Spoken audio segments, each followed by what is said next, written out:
The Department of Public Health and Human Services is pleased to bring you Aging Horizons. Medicare, Medicaid, Social Security, fraud, legal issues, veterans benefits, and caregiving. Aging Horizons is a program dedicated to inform and prepare Montanans on these timely issues, making a difference to you and your loved ones. Here now is today's program host. Today on Aging Horizons, we have something really special for you. We're going to do an introduction to our new host, Wilmot Collins. He is a compliance and communications specialist with the state, and we're going to get all of those great details about where he came from, how he got to the state, and all of the amazing work he's doing there. So make sure you stay tuned because it's an interesting story, and you are not going to want to miss Wilmot Collins on Aging Horizons. So stay tuned. I think the most pleasant surprise when we turned 65 and signed up for Medicare Part B was finding out about our Welcome to Medicare preventive visit. It was free, and it gave us the opportunity to visit with our doctors and establish a plan for our health going forward. They reviewed our medical history, measured our height, weight, blood pressure, and counseled us on other risk factors. To learn more about Medicare's free or low-cost preventive and wellness benefits, call your local SHIP counselor at 800-551-3191. I mentioned it's free, right? Twice.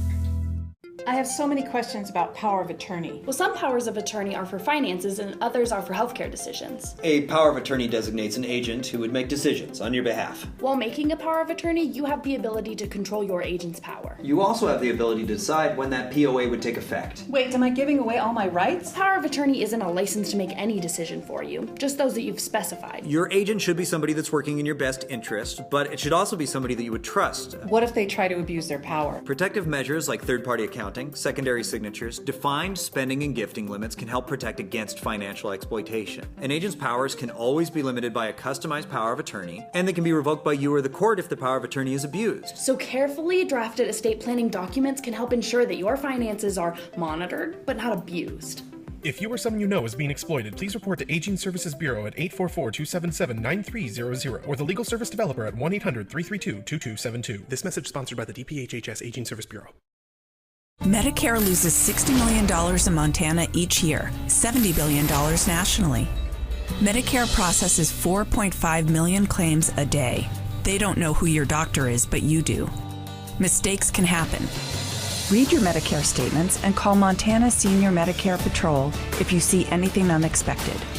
1-800-551-3191. This project is supported by a grant by the Administration for Community Living.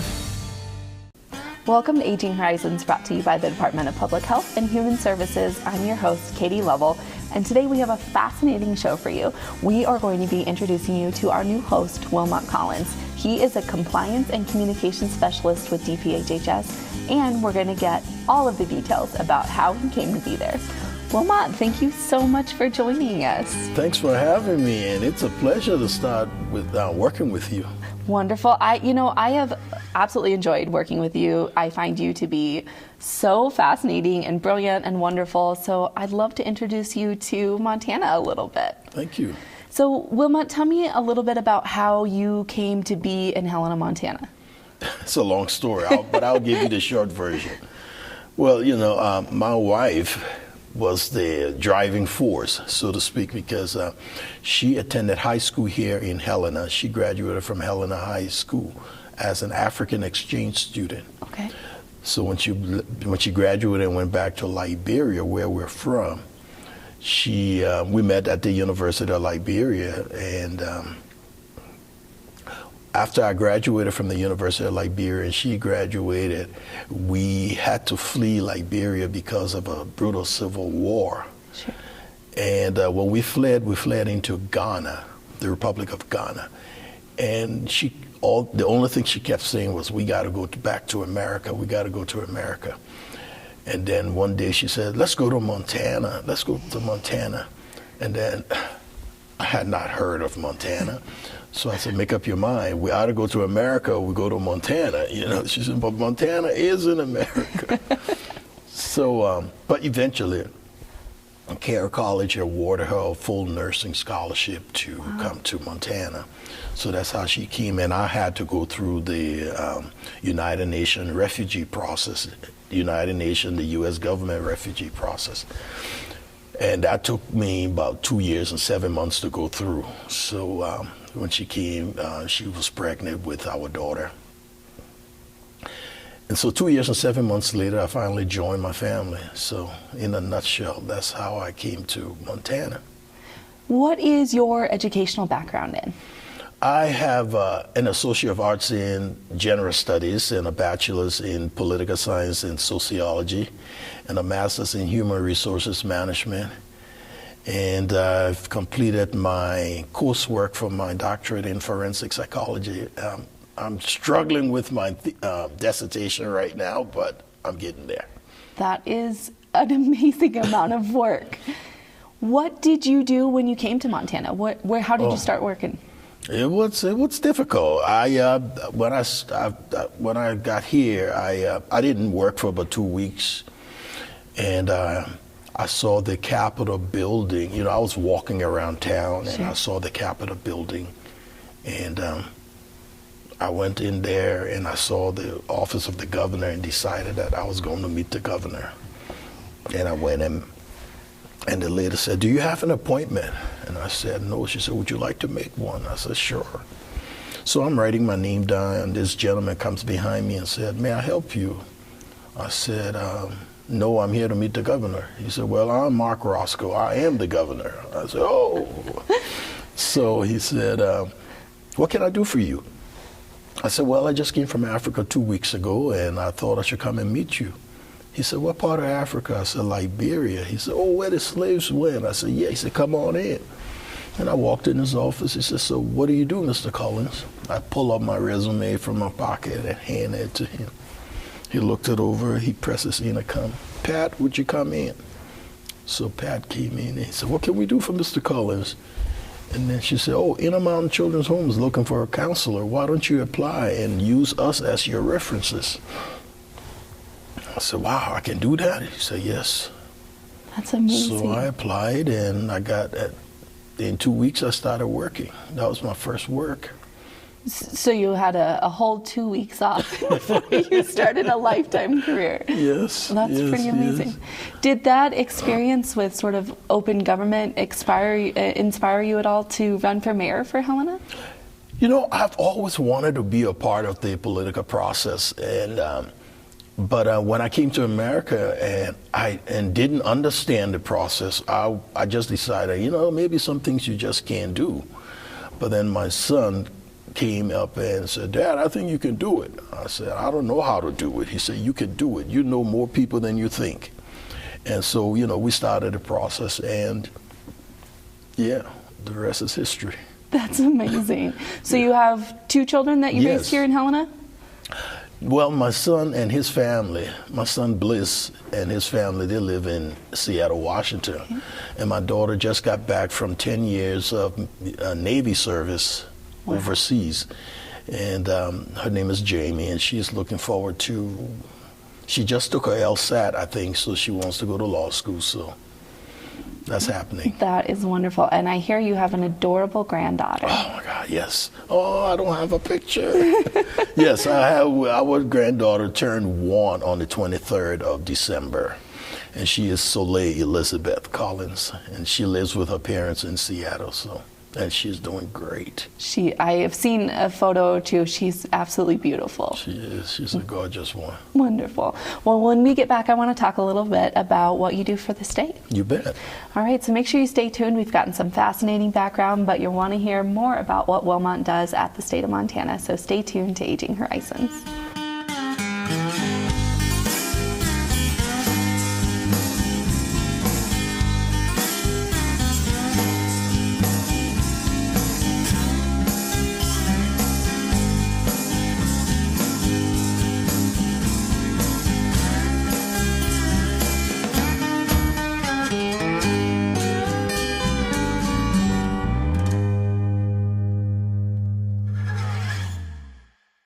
You've probably seen some big-name celebrities on your TV lately talking about all the Medicare benefits you're missing out on. But the insurance companies who are paying for these ads may be pushing benefits not available in Montana. Fortunately, help is available from a friendly state health insurance assistance program counselor who can help you sort it all out. It's free, and we screen everyone for eligibility regardless of your zip code. It's Montanans helping Montanans. Call today. Today, class, we'll be discussing the term ombudsman, a word we borrowed from the Swedes and never gave back. Say you're a resident or you have a loved one in long-term care. Now, what do you do if you're not happy with the care and services you receive? You call your long-term care ombudsman, of course. Your ombudsman is available to support you and your rights. An advocate on your behalf could be the ticket. This is your home. If you have questions, the numbers right there below me have all the answers. Class dismissed. A decade of Montana fourth graders on Energy Share. Robbie Holman reminds us that even during the chilliest Montana winters, our homes don't have to be cold, not if we Energy Share the love. And Emma Bergman knows who to call when the cost of heating your home starts to put a chill on your family. Emma says, when winter is in the air, it's time to care with Energy Share. Energy Share is not a government program. It's neighbors helping neighbors who face energy emergencies the Montana way. Call or visit our website today. Thanks, Energy Share, for helping people in need. Hey, caregivers, did you know that respite time is your time? How will you spend it? When the weather's good, I got to get away for some fishing, and that's a must. Fred Dahlbeck. Clancy. My grandson tells me we suck at golf. Fun, though. And there's never enough time to keep the old 57 Chevy happy. Montana Lifespan Respite. Respite for caregivers. It's okay to need it. It's okay to want it. It's okay to get it. Come on, girl. Welcome back to Aging Horizons. Today we are speaking with Wilmot Collins, who's our new host at Aging Horizons, and he is a communication and compliance specialist with DPHHS. Wilmot, that is quite a mouthful of a title. What does that mean? Well, right now, with the communication piece, I'll be hosting the Aging Horizon program. That's the communication piece. But the compliance piece is I'm working with the different AAAs, the different AAAs around the state on making sure that their funding is in compliance with federal guidelines, with the American Act, older American Act. Make sure that they are working with what is required and expected of them. And it can be a challenge because anytime you work with people, it becomes challenging. But so far, it's been great. I've been learning the ropes, and I've met with the various directors at the various aging agencies.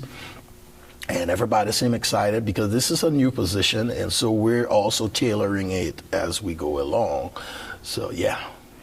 Have you been on the road quite getting a lot of windshield time? Not yet with the weather as bad as it is. Sure. But the time will come when I'll have to get on the road and go meet those directors and agencies and see what they're doing and seeing that they're in compliance with the guidelines. So. And what type of programs will you be looking through to make sure that they're in compliance? Is it our food programs? Is it our transportation? We're just monitoring. We're monitoring what goes on at the agency. Okay, it's not no specific program. It basically the overall. Oh, wonderful. We're going to make sure that area agency 4, Rocky Mountain. They got this. Were they able to accomplish A, B, C, D? If they accomplish it, they're in compliance, and we're monitoring that, and we'll continue to monitor it until. The end of the year, because we have a 2 to 3 year period where we will monitor each agency. So that's wonderful. When you started this job, it was a brand new position, so there was no rule book. When you yourself look at approaching a new challenge like this, how do you prep yourself? What do you do? Because I've been reading about the older American Act, and because it's sort of like my guidebook. Sure. So what my supervisor and I, what I've been doing is trying to tailor that to how it will work here in Montana. Sure. Because, we live in a frontier state where what things that will work in Maryland cannot work in Montana. So I've written out some guidelines that should be able to work for us in Montana. and it's getting approved. It's going through the approval process with my supervisor. So, and then she'll bring it back and we'll tweak it again. But yeah, it's been fun, but it's also been challenging because I'm creating my job. Absolutely, you're right. You're building the boat as you're rowing it. Yeah, exactly. When you look at taking on the different area agencies, are there things that make Montana different in certain spots that you always have to take into account? Yes, because just from speaking with them, they're so rural that some people cannot in no way find a way to the agency, to the bill. And the things we take for granted here, like cell phone. Yeah. They don't have cell coverage. Sure. And it's difficult for them to be able to interact with their agents, so to speak. So, whereas if there was, if you compare to the East Coast, almost every mile is covered, and emergency services they can get without anything. Here in Montana, when you're talking about Heart Butte and this place and that place, they can't get it. And it's difficult. We definitely get to take some things for granted that are not the case and all over. Because when you look at those areas out there, you will realize, oh my gosh, what I thought was just an ordinary thing. Yeah. It's not ordinary out there. Absolutely. So we have to take that into consideration. And that's what makes it difficult also, because when the guidelines say you must do A, B, C, D, the guidelines did not tell you were in a frontier state and you must do it differently. So now you have to tailor that to where they are, and it becomes difficult.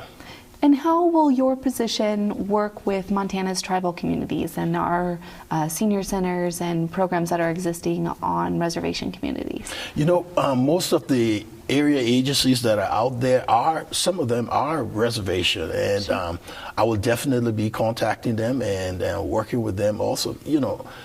They're Montanans, and I'm not going to say, hey, you're this place or you're that place. I'll be working with Montanans, and they fall in that category, and I will work with them also. Wonderful. When we get back, I would love to pick your brain a little bit about how you prep for Aging Horizons and some of the guests that might be on your want to interview list. Okay. All right, when we get back, we're going to talk a little bit about what goes into making Aging Horizons and how Wilmot does his prep work. And we're going to talk about some of the guests that he may be interested in interviewing in the future. And maybe you have ideas for who we should be interviewing. So make sure you stay tuned to Aging Horizons.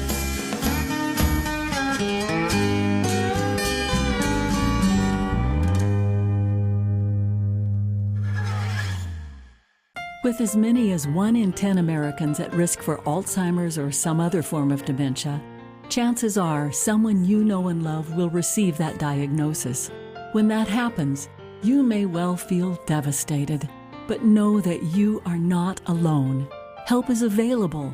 You don't have to face dementia by yourself. Call the free 24/7 Alzheimer's Association helpline, 800-272-3900, for guidance and support. It's been 27 years. I never thought I'd still be smoking, but here I am, COPD and all. I'm about to have a granddaughter. There's so much to show her, but I'm scared I won't be able to keep up like I used to. I kind of gave up on myself on quitting. But it's different now. I want to be here for her and for my daughter.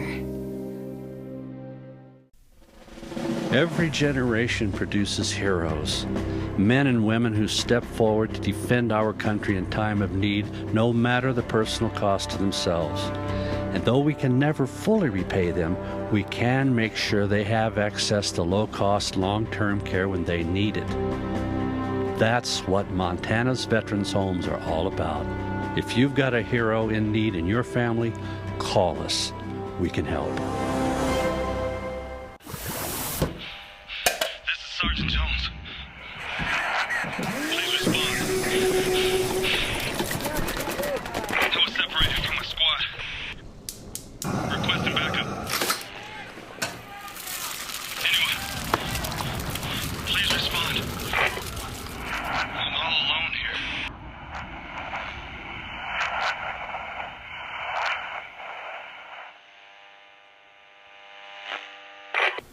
Welcome back to Aging Horizons. Today we are giving you a behind-the-scenes look at our new host, Wilmot Collins.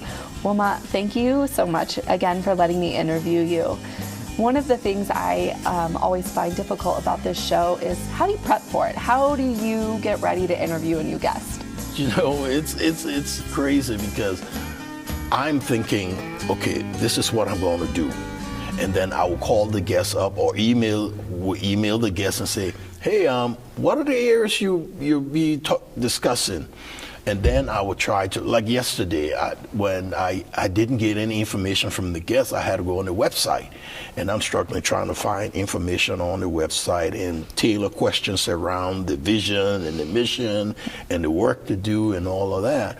So I try to give at least 2 days before the event where I can talk to the guests, where I can look at their work, their website, and get familiar with it, because it gets cumbersome when and sometimes, you know, I remember my first time, I thought we were talking forever, and just to realize that I had 3 minutes to go, and I'm like, oh my God, how do I fill this up? You know, so you have to fill up those minutes, and I always tell the guests, hey, can you talk? If you can talk, great, because, you know, we have to fill up 7 minutes, and it's a lot of time. Yes. You have to have the time. So you prep all of that you do before you come in here. And then when you come here, your nerves are all shaking and, you know, but yeah, it's a process. When we do the shows at the governor's conference, those are in person, Yeah. We're standing there live. Are those different for you? Are they easier, harder? You know, How do you feel about those? I'm just so happy they did not check. We were only covered from the halfway up, because if they had checked the bottom, they would have seen my legs shivering, shaking, and all of that. Because that was what I called it, threw me to the wolf. Sure. That day when I had to do the Alzheimer program, but it was scary. Yeah. You know, even though, believe it or not, I've done quite a few interviews during my time, but every new interview is always nerve-wracking. Absolutely. I don't know. I can't get used to it. Yeah, it is difficult. And so, yeah. And I was just surprised at you when you just ran through that thing like that. I'm like, oh, how did she get it up? I'm going to practice mine, so I'm going to be practicing more. I know that public speaking ranks among the top of American fears every single year. What are some tips or tricks that you use to help you give better public speeches, to be more comfortable? You know, Katie, I am happy you asked that question, because I was totally, when I first moved to this country, believe me, I couldn't even look you in the eye.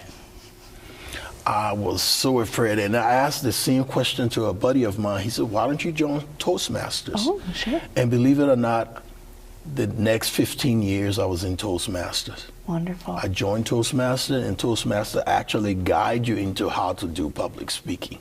And I owe it to Toastmasters, because it really helped me.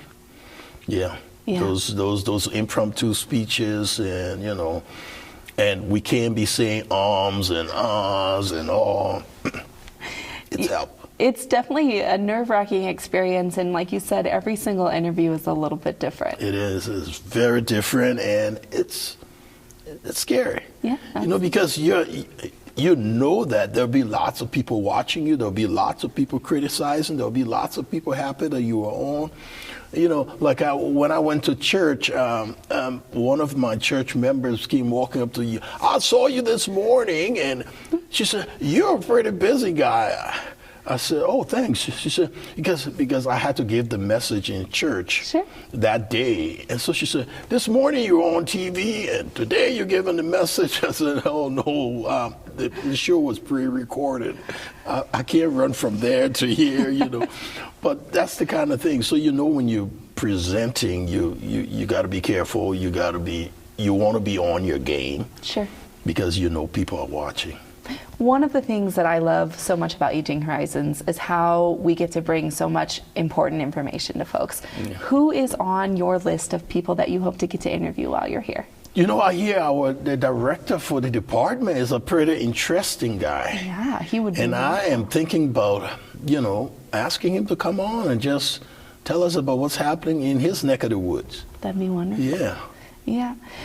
Are there any topics that you think that we need more of on the show? You know, I think we should, not that, I always say we are here for the people. Sure. So I always say that I think we should put out a poll or something and ask them, what are some of the topics? Because we have regular people that watch this, the Aging Horizon. We could put up a poll and say, hey, what are some of the topics we're not getting to?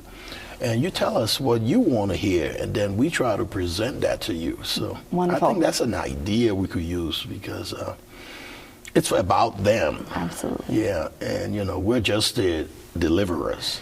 We deliver the message. We're the messengers. Great. We're the messengers. Yes. Well, we're going to put up the email address on the screen. So if you do have an idea for a topic that you would like either Wilmot or myself to cover, we would love to hear from you. So make sure you email in, and we would love to cover the topics that you're interested in. Wilmot, one of the things that I find really impressive about you and of your daughter is that you served in the United States military. Yes. Are veterans issues another issue that we should be doing more on? And today we did part of that, and I learned a lot from that also. Yes, veteran issues.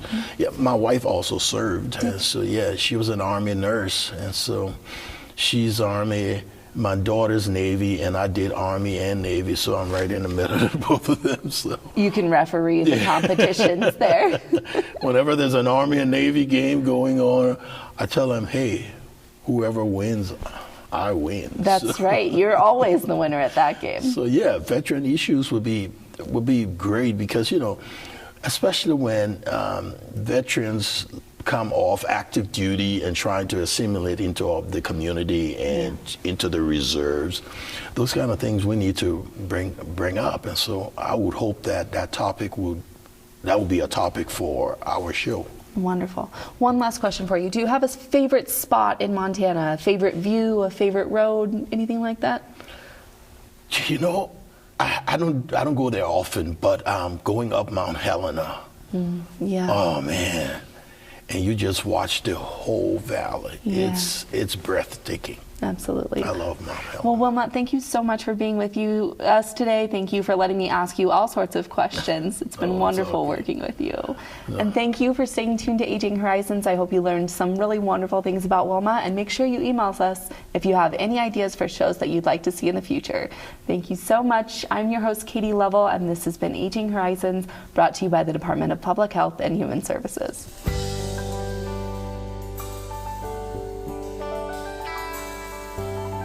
Special thanks to the Department of Public Health and Human Services for their continued support. Hosts on Aging Horizons are program specialists at the Montana Office on Aging. Production facilities provided by Video Express Productions.